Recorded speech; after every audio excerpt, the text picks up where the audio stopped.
আজকের বিষয়টা খুব অদ্ভুত, কিন্তু যে অনেকে বলছেন আর কি, এমনকি আমার নামেও ওটা চালানো হচ্ছে যে কৃষ্ণ নাকি, ভগবান কৃষ্ণ তিনি নাকি অসুর ছিলেন। অসুর, এটা এমনও শুনেছি কিন্তু যে নৃসিংহপ্রসাদ ভাদুরী বলেছেন যে কৃষ্ণ হচ্ছেন অসুর, এবং এই একটা শব্দ এইভাবে বলে দিলে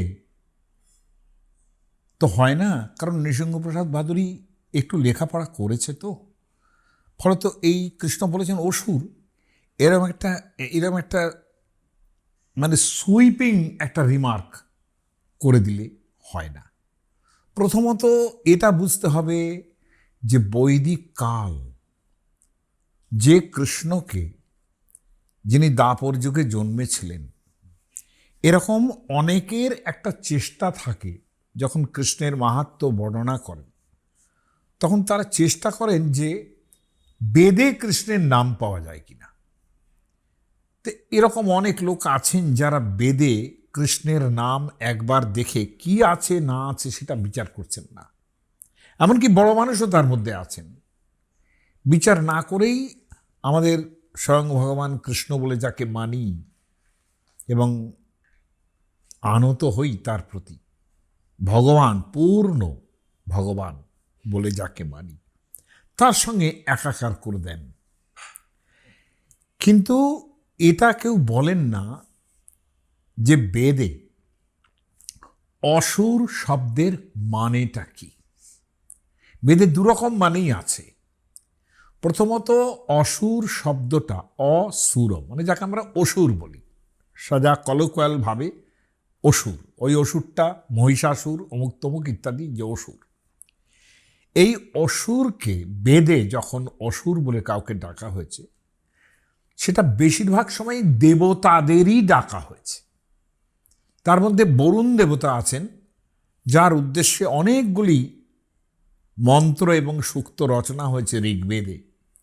তাকে অন্তত পণ্ডিতেরা সব গোনাগুন্তি করে বলেছেন যে 121 বার বেদে 21 এই অসুর শব্দটা আছে দেবতা অর্থে। এটা আগে মানতে হবে।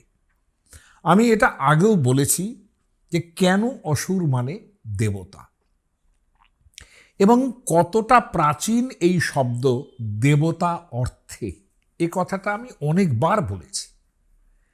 দেখুন খেয়াল করে, এই কথা বলেছি আগে যে সংস্কৃতে কতগুলো প্রত্যয় আছে যার অর্থ হচ্ছে আছে অর্থে ব্যবহার হয়। সংস্কৃতে বলে অস্তি অর্থে, অস্তি আছে।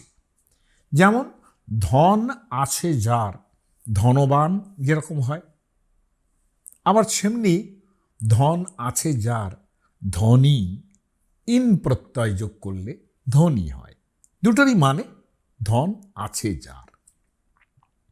গুণ আছে যার, গুণী, আবার গুণবান, এরকম হয়।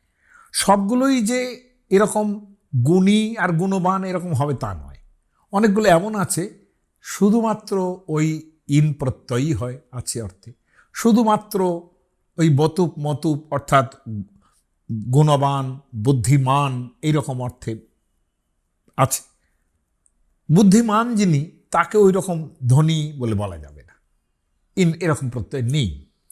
কারণ শব্দ বুঝেই তো তৈরি হয়, একটা প্রত্যয় যোগ হয়, কাজে এগুলোর সঙ্গে যেরকম নেই। এই অর্থে অসুর এখানে আছে যে এটা রটা আছে অর্থে ব্যবহার হয়, এবং কোথায় ব্যবহার হয় এর উদাহরণ আমি আপনাদের বলেছি এবং আপনারা সেটা জানেন। যেমন ধরা যাক মধুর, যার মধ্যে মধু আছে সেটা হচ্ছে মধুর।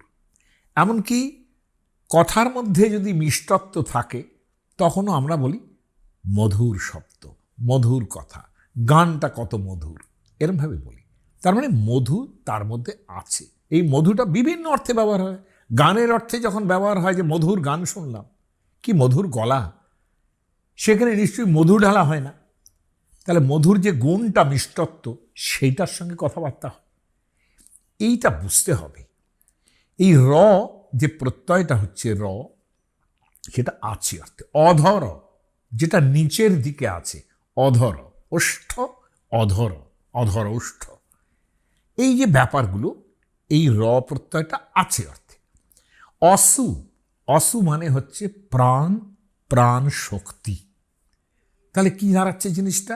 অসুর মানে যাদের অনন্ত প্রাণ শক্তি আছে, যাদের ভেতরে অনন্ত প্রাণ শক্তি আছে, ভীষণ রকমের শক্তিমান এবং প্রাণ শক্তি যাদের মধ্যে আছে, তারা অসুর। অসুর প্রথমত দেবতাদেরই বলা হয়েছে ঋগ্বেদের মধ্যে, এবং তার একটা প্যারালাল পাওয়া যাবে, কত পুরনো এই শব্দ, যে অসুর শব্দটা আমাদের ইন্দো ইরানিয়ান যে ভাষা, সেই ভাষাতে আহুরা, অর্থাৎ শটা, দন্ত শটা যেরকম হ হয়, সেরকম অসুরা, আহুরা, সিন্ধু, হিন্দু। দেখছেন তো দন্ত হ কিভাবে হয়? ফলে সেখানে আহুরা একেবারে প্রাচীনকালের শব্দ, যেটা অসুরের সঙ্গে কোনো তফাৎ নেই। এবং ওদের যে দেবতা মিথ্রা, যার থেকে মাজদা হয়েছে, আহুরা মাজদা, ওদের যে দেবতা, আমাদের মিথ্রা হচ্ছে, ওদের মিথ্রা, আমাদের হচ্ছে মিত্র দেবতা, মিত্রাবরুণ, এরকম শব্দ দেবতারা ঋগ্বেদের মধ্যে আছেন। তাহলে এই যে অসুর অর্থটায় দেবতা যদি বলে থাকি কোথাওই, তাহলে কৃষ্ণ এই অর্থেই বলেছি। যদিও আমি এককালে যে বই লিখেছিলাম, সেটা প্রধানত মহাভারতের ভারত যুদ্ধ এবং কৃষ্ণ, সেখানে আমাকে যখন রিসার্চ করতে হয়েছিল তখন আমি খুব ছোট, মানে আমার রিসার্চ কেবল শেষ হয়েছে। আর রিসার্চ ব্যাপারটা এমনই না যেখানে একদম সমগ্র জিষ্টার মধ্যে, সমগ্র ব্যাপারের মধ্যে মানুষের সেই পড়াশোনা থাকে না যে সমগ্র বস্তুর মধ্যে সে ঢুকতে পারে। ফলত রিসার্চ যখন হয় এবং সেই সিনপসিস অনুসারে রিসার্চ যখন চলতে থাকে, সেখানে বড় বড় বই যেগুলো বেরিয়েছে সেই অনুসারেই কিন্তু তার ব্যাখ্যাটা হয়। যেমন ঋগ্বেদের মধ্যে অসুর কথাটা এই অর্থে আছে এবং কৃষ্ণ কথাটা এই অর্থে আছে, যাকে ইন্দ্র মেরে ফেলেছিলেন।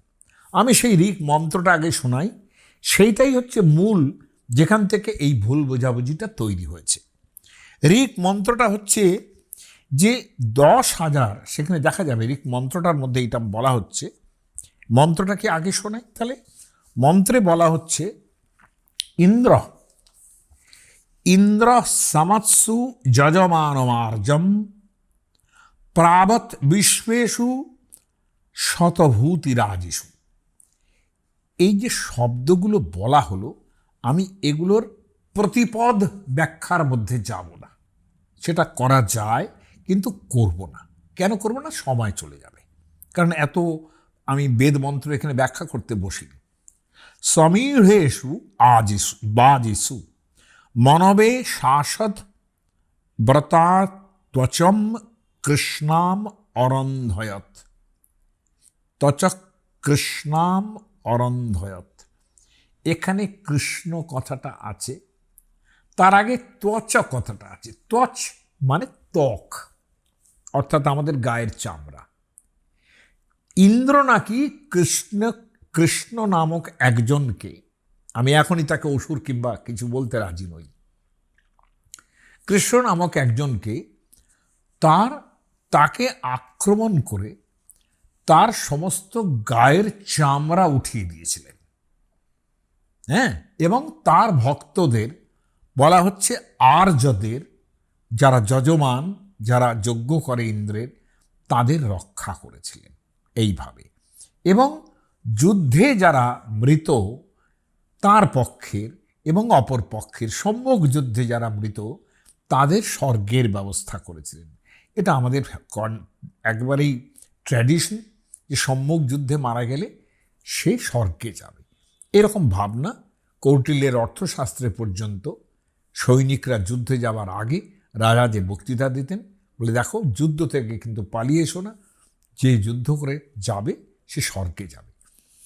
এটা অনেকটাই ভোকাল টনিকের মতো, শত্রুদের যুদ্ধে জয়ী করার জন্যে যাতে কেউ ফিরে না আসে, না পালায়।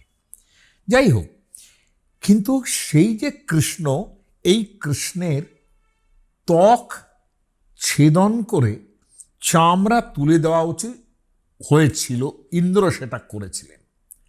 আচ্ছা বলুন, এই কৃষ্ণকে আমি কোনোদিন বলতে পারি এটা? যদি রিসার্চের জায়গা হয় তাহলে এটা বলতে হবে যে এই কৃষ্ণকে অনেকে ভুল করেছেন কোথায়, এমনকি বড় বড় মানুষও ভুল করেছেন কোথায়, যে এই কৃষ্ণকে নাকি দেখা গিয়েছিল অংশুমতির তীরে। সেটা এইখানে নেই, আরও ইলাবোরেটলি অন্য একটা দিকমন্ত্রে আছে, যেটা মোস্ট প্রবাবলি অষ্টম মণ্ডলের মধ্যে পাওয়া যাবে। সেইখানে বলা হচ্ছে, এই যে একটা সূত্র দিয়ে দেওয়া হলো যে ইনি একেবারে, এটা প্রথম মণ্ডলের সূক্ত, কৃষ্ণের চামড়া উঠিয়ে দিয়েছিলেন। আমি বলি যে পিঠের চামড়া ছাল তুলে ফেলেছিলেন একদম। আমাদের যে কৃষ্ণ, তাকে কোনো ইন্দ্র এসে গায়ের ছাল ছাড়িয়ে দিয়েছিলেন, এটা তো আমরা মহাভারত, রামায়ণ, মহাভারতের মধ্যে, পুরাণগুলোর মধ্যে কোথাও তো আমাদের এটা পেতে হবে। আপনি প্রমাণ দিতে হলে তো একটা ইন্টারটেক্সচুয়ালিটি ধরতে হবে, তাই না? একটা অভ্যেস আছে অনেক গবেষকদের, যে একটা নাম, আপনি পুরাণিক মূর্তি, আপনার পছন্দের ইষ্টদেবতা, তার নাম বেদে আছে কিনা, বেদে থাকলেই সেই নামটাকে লাগিয়ে দিতে হবে যে হ্যাঁ ইনি সেই লোক। এরকম তো হয় না। বেদ এককালে লেখা হয়েছে, মহাভারত আরেককালে লেখা হয়েছে, এটা তো হয়নি। মহাভারতের আগ পর্যন্ত উপনিষদের মধ্যে যে কৃষ্ণের নাম পাওয়া যাবে, তিনি ঘোর অঙ্গিরসের শিষ্য। আমরা কোনো দিন কোনো জায়গায় মহাভারত, রামায়ণ, পুরাণ, কোনো জায়গায় ঘোর অঙ্গিরসের শিষ্য পাব না। হয় গর্গ, না হয় সান্দীপনী মণি, এর শিষ্য ছিলেন তিনি, এইটা বলা যেতে পারে। কিন্তু কোনোভাবে এই যে গর্গ নাম রাখে কৃষ্ণ ধ্যানেতে জানিয়া, বাংলাতে যখন ওই কৃষ্ণের শতনাম পড়া হয়, সেখানে গর্গ নাম মানে কৃষ্ণ নাম রাখে গর্গ ধ্যানেতে জানিয়া। গর্গ মানে কৃষ্ণের নাম ধ্যানে জেনে লিখলেন। তো সেই কৃষ্ণ ঘোর অঙ্গিরসের শিষ্য উপনিষদে আছে, অতএব সেই কৃষ্ণ এই কৃষ্ণ, এটা অনেকে গবেষকরা এরকমভাবে বলেন। এখানেও এই অংশমতির যে তীর, আমাদের প্রাক্তন গবেষকদের মধ্যে অত্যন্ত নাম করা ভান্ডারকার, তিনি বলছেন এই অংশমতী নদীটা সম্ভবত কোথায় না, বলা হচ্ছে এটা যমুনা। আমার পরম শ্রদ্ধেয় গবেষক ভান্ডারকার, যার ধারে কাছে আমরা কোনোদিন যেতে পারবো না, কিন্তু তাদের গবেষকদেরও তো এরম তো হয় না যে গবেষক যা বললেন সেটাই একেবারে 100% সত্যি কথা। এরকম তো হয়নি যে এখন আইনস্টাইনেরও সংশোধন তৈরি হয়, তাই না? এত বড় বড় বিজ্ঞানী, তাদেরও সংশোধন তৈরি হয় পরবর্তীকালে, হয়েছে তো। তারা বেজে থাকেন, কিন্তু ভান্ডারকার বেজে ছিলেন। সেইখানে তিনি সমস্যাটা কোথায় তৈরি করলেন, যে অংশমতী নদীকে তিনি বলে দিলেন এটা যমুনা নদী। ফলে যমুনা নদীর জায়গা থেকে যদি কৃষ্ণের কাছে যাওয়া যায়, তাহলে কি বলতে পারি, কৃষ্ণ থেকে যমুনায় আসার দরকার ছিল, যমুনা নামটা কিন্তু পেলাম না। অংশমতী নদীকে হঠাৎ করে আমি ঠিক করে ফেলাম যে এটাই যমুনা নদী, তার প্রমাণ একটু দিয়ে দিলাম। এরম বললে তো হবে না, তাই না? পরবর্তীকালের গবেষকরা আছেন, তারা তো ছেড়ে দেবেন না। এবং এখন যে লেখক খুব বিখ্যাত হয়েছেন এখন, শ্রীনিবাসন কল্যাণ রমন বলে একজন, তিনি পরিষ্কার লিখছেন, Amshumati may refer to Aksu river which joins Kashgar river. লক্ষণীয় হচ্ছে এটা একেবারেই ইন্দো ইরানিয়ান জায়গা বলা উচিত, মানে বলা উচিত যারা আপন বাসস্থান ছেড়ে আস্তে আস্তে ঢুকছেন সেই সময়কার কথা, ভারতবর্ষে প্রবেশ করছেন সেই সময়কার কথা। ইনি একদম ম্যাপ ট্যাপ দিয়ে তৈরি করে দিয়েছেন। সেই ম্যাপও এত ছোট যে আপনাদের আমি বোঝাতে পারবো না। এখন এই যে জায়গাটা, এখন ইনি বলছেন যেটা, যে এটা একটা এমন একটা নদী যেটা হয়তো টোখারিয়ান, দ্য কগনেট ইজ টোখারিয়ান। তিনি বলছেন ইট মে বি, মানে আরও অনেক কথা বলছেন, তার মধ্যে যাচ্ছি না, কিন্তু এই নদীটাকে তিনি অক্সু নদী বলে বলছেন, যেটা সম্ভবত এই টিবেটান চায়না, যেটা সেই রকম একটা জায়গায়, মানে কিরগিজস্তান, তাজাকিস্তান, কিরগিজস্তান, তারপরে একটা জায়গা, সেই জায়গাটা উনি নাম দিয়েছেন সিনকিয়াং, এরকম একটা জায়গা, এরকম একটা টেরিটরি। হ্যাঁ, এইখানে অক্সু নদী, যেটা খুব সম্ভব হতে পারে এটা, কারণ যে সময়কার বলা হচ্ছে বেদ লেখা হয়েছে যদি সিন্ধু নদীর ওপারে যদি লেখা হয়ে থাকে, তাহলে এই যে প্রবেশ করছেন, এখানে বেদ তৈরি হচ্ছিল। বলছেন এইখানে অক্সু নদী যেটা, এইখানে এই কৃষ্ণকে দেখা গেছে।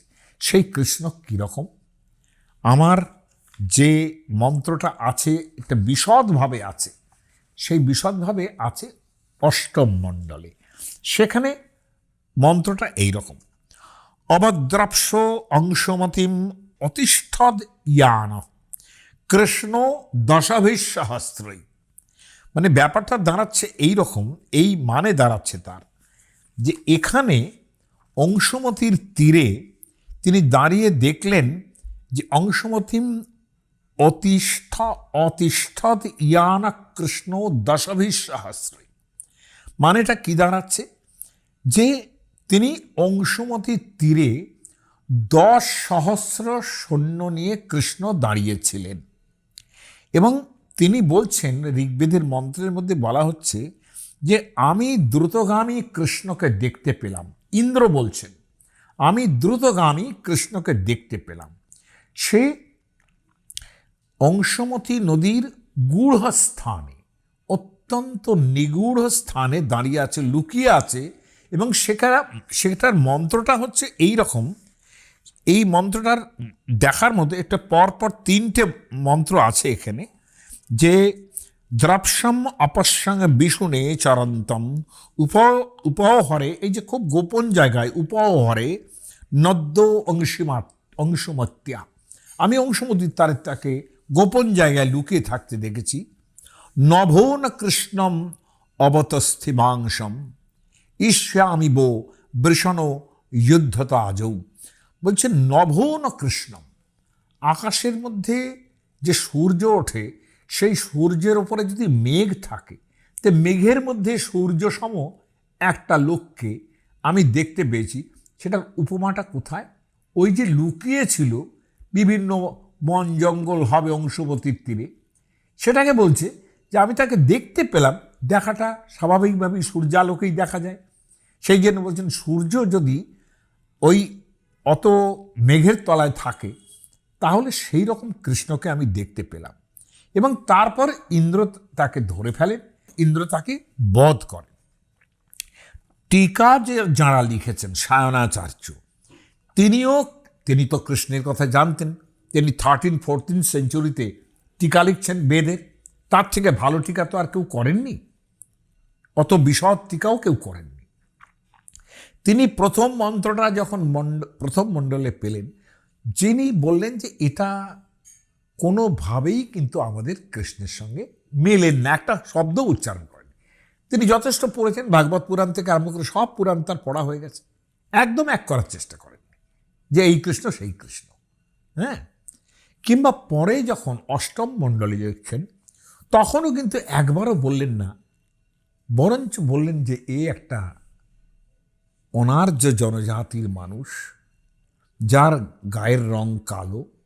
এমনকি গায়ের রং আবার কালো নাও হতে পারে, কারণ সূর্যমণ্ডলের সূর্যের মতো লাগছে তাকে কালোর মধ্যে, তার গায়ের রং ফর্সাও হতে পারে। তার নামটা কৃষ্ণ হতে পারে, আবার নামটা কৃষ্ণ নাও হতে পারে। কেননা প্রথম মন্ত্রটা যখন শোনালাম, তখন কিন্তু কৃষ্ণ নামের কথা বলেনি। বলেছেন যে কৃষ্ণাম ত্বচম, আমি একটা কৃষ্ণবর্ণ লোকের কালো চামড়া উঠিয়ে দিয়েছি। তাহলে এটা অনার্য স্বভাব হতে পারে, তাই হওয়া সম্ভব। যারা এই আর্য জনজাতি ইন্দ্র, সূর্য ইত্যাদির সঙ্গে যাদের লড়াই হচ্ছে। এখন 10,000 সৈন্য নিয়ে তিনি এসছেন অংশুমতির তীরে। ইন্দ্র তাকে হারিয়ে দিয়েছেন এবং তাকে বধ করেছেন। এটা যদি এরকম একটা ঘটনা ঘটতো যে ইন্দ্র কৃষ্ণকে বধ করেছেন, আপনারা কি মনে করেন আমাদের যে কৃষ্ণ, যাকে আমরা স্বয়ং ভগবান বলে তার অবতার বলে মনে করি, সেই কৃষ্ণকে যদি মেরে ফেলতেন কোথাও কোথাও তার রেফারেন্স থাকতো না মহাভারতের মধ্যে? পরবর্তীকালের যে টেক্সটগুলো সেখানে কোথাও থাকবে না। এটা কি হতে পারে? তাই না? আর অসুর বলেও যদি তাকে বলা হয়, যদিও কেউ কেউ টিকাকারেরা কেউ কেউ বলেছেন ইনি হচ্ছেন কৃষ্ণাসুর। সেই কৃষ্ণাসুর এর কথা যদি আমি বলেও থাকি, আমার কথা তো অনেকেই বুঝতে পারেন না, সেটা তো আমি নিজে বুঝতে পারি। আমার কথা যেরকম সব কমেন্ট হয় তার থেকে বুঝতে পারি যে অনেকে বোঝেন না কিছু, কমেন্ট করে যান। আমি যা বলি শাস্ত্র, রামায়ণ, বেদ, মহাভারত, পুরাণ তাকে অতিক্রম করে কখনো কথা বলি না। যা আছে তাই বলি। তাতে অন্য লোক অন্যরকম যারা বোঝেন তাদের বিদ্যা গুগল পর্যন্ত যেতে পারে, তার বেশি নয়। আমি এটা বলতেই পারি না যে ইনি অসুর। সেই কৃষ্ণ অসুর ছিলেন, জনজাতির মধ্যে অনার্য জনজাতির লোক ছিলেন। হ্যাঁ, বলতেই পারি। কিরমভাবে বলতে পারি? ওই যে পণ্ডিতরা বলেছেন, ভান্ডারকারের মতো লোক বলে দিলেন কৃষ্ণ যমুনার তীর। সেখানে আমাকে কি প্রমাণ করতে হবে যে এইরকমভাবে বলেছিলেন বলেই পরবর্তীকালে কৃষ্ণ তাদের বিরুদ্ধে কতটা করেছেন যে কৃষ্ণ পরবর্তীকালে ইন্দ্রের যজ্ঞ বন্ধ করে দিলেন। আগে ইন্দ্রযজ্ঞ হতো, যার ফল গোবর্ধন গিরি ধরেছিলেন। ইন্দ্র প্রচুর বর্ষা করে দিলেন, কৃষ্ণকে সহ্য করতে পারছেন না। আমি কি এইটাকে রিটালিয়েশন বলবো? আবার বোঝার চেষ্টা করুন, আমি কিন্তু একেবারেই মেলাচ্ছি না। ওটা আলাদা ঘটনা, এটা আলাদা ঘটনা। তাহলে এখানে তো ইন্দ্রকেই উল্টে দিচ্ছেন প্রায়, তাই না? কিন্তু লক্ষ্য করে দেখুন, কৃষ্ণ কোনোদিন কাউকে এত নৃশংসভাবে মেরেছেন কাউকে যে যার গায়ের চামড়া উঠিয়ে দিচ্ছেন? এরকম হয়েছে? এমনকি যুদ্ধ করতে গেলেও যার মাথার ময়ূরের পলকটি পর্যন্ত সরে না, সেই কৃষ্ণ এরকম অসুরের মতো ব্যবহার করবেন? মানে আমরা যে অর্থে অসুর বলি সেরকম ব্যবহার করবেন যে একজনের পিঠের চামড়া উঠিয়ে দিচ্ছেন তিনি? উৎকৃষ্ট, টিকাকার বাংলা করেছেন উৎকৃষ্ট। উৎকৃষ্ট মানে চামড়া ছাড়িয়ে নেওয়া। এটা এত নৃশংসভাবে কংস যে বধ হয়েছিলেন, কংসের চুলের মুঠি ধরে সারা স্টেজে রঙ্গমঞ্চের মধ্যে ঘোরানো হয়েছে, তাকে ঘুরিয়ে তাকে মেরে ফেলেছেন। কই একবার তো এই নৃশংসতার কথা তার মনে হয়নি। তার ওপর দিয়ে কত অত্যাচার গেছে। ফলে কৃষ্ণ কি করে অসুর হবেন? আর একটা জিনিস বোঝার দরকার,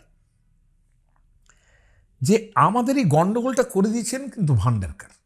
এখন বিদ্যা যখন রিসার্চের জায়গায় ফলাতে হয় তখন এই ধরনের জিনিসগুলো আসে, যে এই রকম ধরনের ভান্ডারকার বলেছেন এই কৃষ্ণ হতেও পারেন। এইভাবেই রিসার্চের সময় কাজ করতে হয়।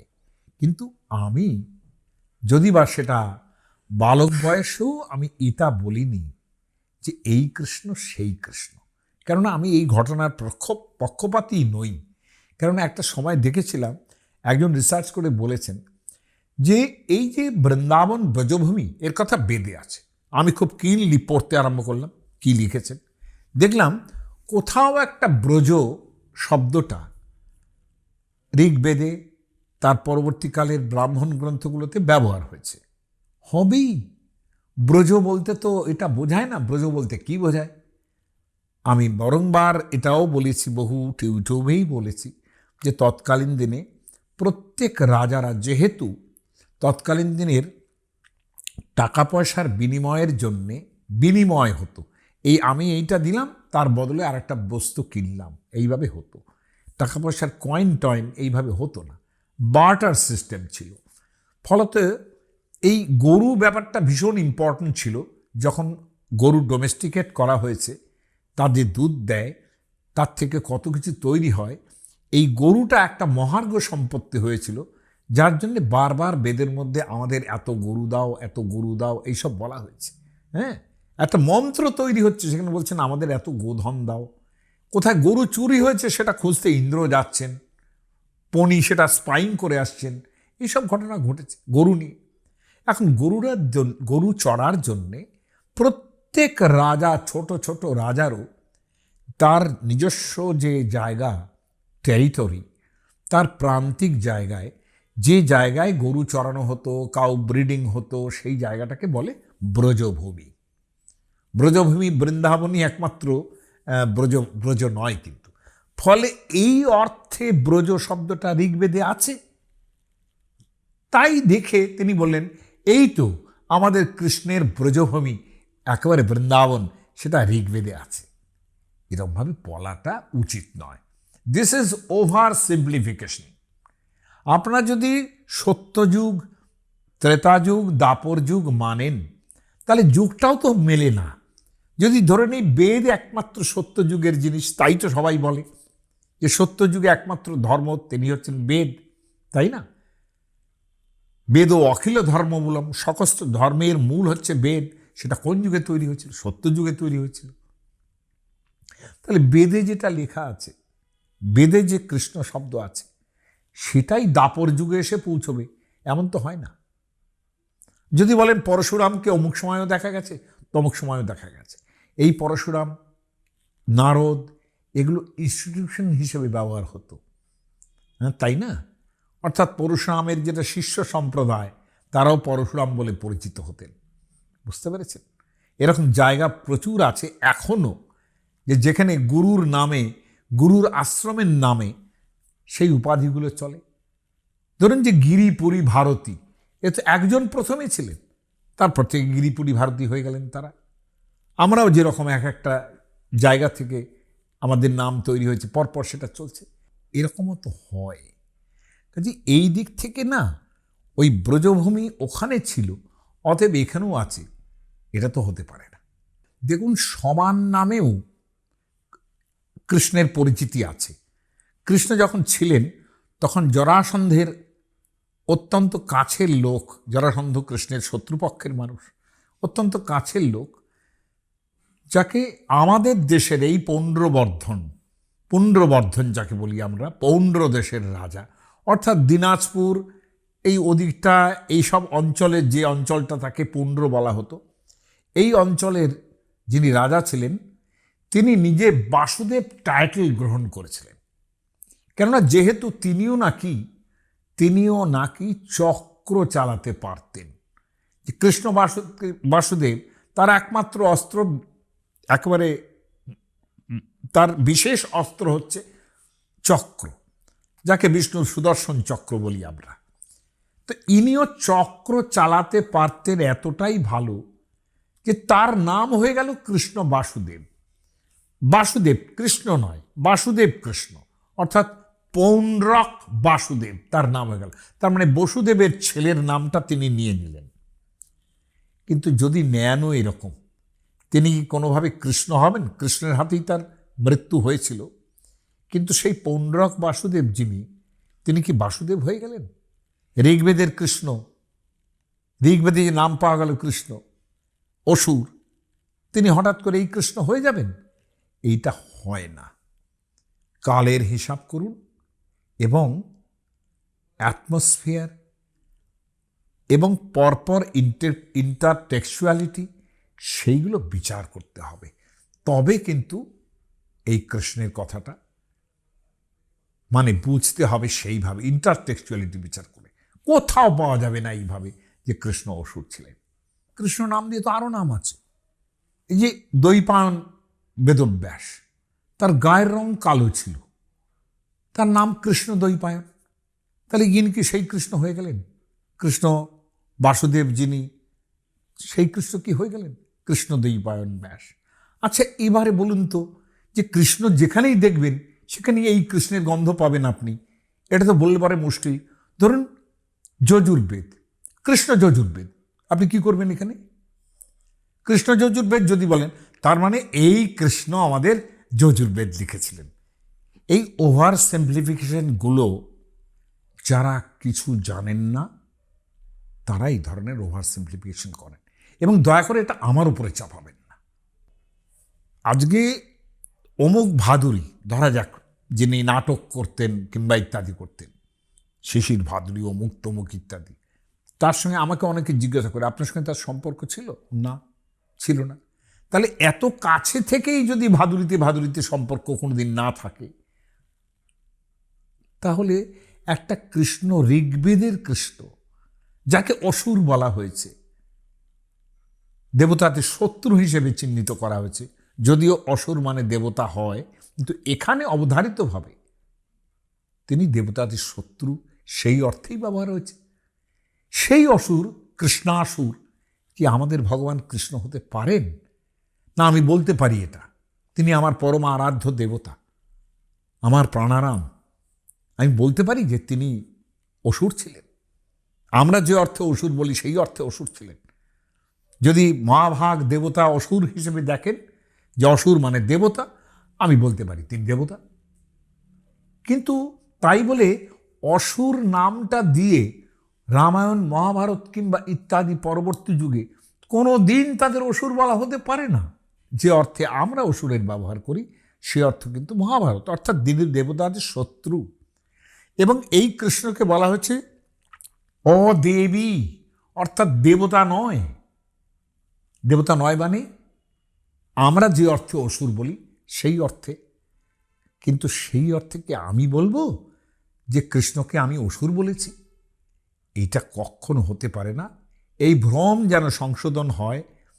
হ্যাঁ, স্বয়ং ভগবান কৃষ্ণ, যিনি দাপর যুগে অথবা দাপর কলির সন্ধি লগ্নে যার জন্ম হয়েছিল, এমনকি কলিযুগেরও হতে পারে, হ্যাঁ, সেই কৃষ্ণ আমাদের প্রাণারাম আর আমাদের আরাধ্য দেবতা।